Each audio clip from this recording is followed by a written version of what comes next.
Hi, in this video I'll be demonstrating how to change the oil in a domestic petrol or diesel generator. To change the oil, just make sure that everything is turned off and nothing is connected to the generator. For safest practice, only change the oil once the generator has cooled down.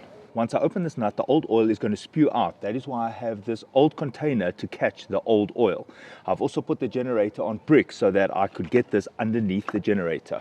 When performing this process, just make sure your generator is on a horizontal surface and also check that it is also level in this plane. For this generator, I require a size 12 socket. So I'm going to insert that on there and open it. Completely unscrew this and the old oil will flow into the bucket. Allow it to drain until there is no more oil coming out of the generator. Right, once the oil is completely drained, it's time to get the screw and the washer. Now notice this is missing the washer. The reason being is it is still sitting over here. So I just need to remove this washer.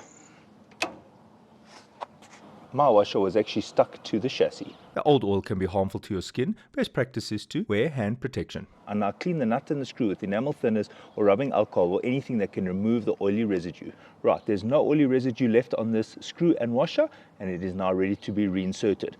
Right, I just take some enamel thinners or rubbing alcohol and I just wipe this area over here. The opening is free of any oily residue. The screw and the washer are free of any oily residue. And now screw this in. Using a torque wrench, I tighten that screw to 35 Newton meters. But please consult your manufacturer for the correct torque specifications, as this varies depending on the engine size. If you do not have a torque wrench, you can use a regular ratchet. I tighten this until it offers some resistance. Once it's offered resistance, I do a 1/16th turn. Once you've tightened this, it's now time to fill up the unit with brand new oil. On the side of the generator is the dipstick. Unscrew the dipstick.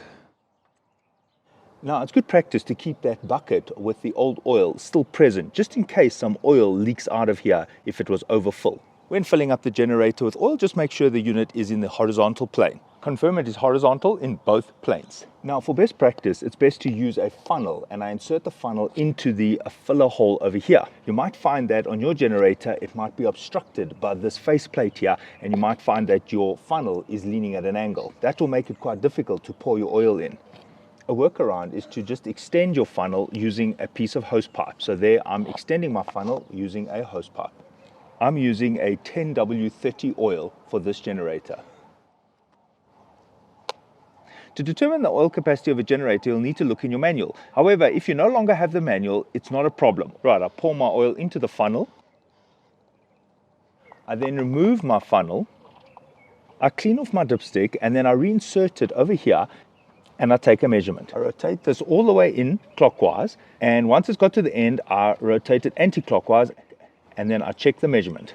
Now there's no oil shown on this dipstick, so I can continue to add oil. Do a final measurement by cleaning the dipstick and then inserting it one last time. Right, so my oil level is all the way up to there. There I can see the graduated scale is covered up to that point. This is sufficient. This would be considered full. If your oil is a little bit above it, it's also fine. If your dipstick looks like this, you can see that the oil is over the H. It means that the sump is overfull. Consider removing a little bit of the oil so that you get below the H. If you've overfilled the oil sump, just tip the unit slightly and let the excess oil drip out. Take another measurement and confirm that it is just below the H mark. Wipe away any excess oil and reinsert the dipstick in a clockwise rotation. Correctly dispose of your oil, and your oil change is now complete. Thanks for watching and cheers.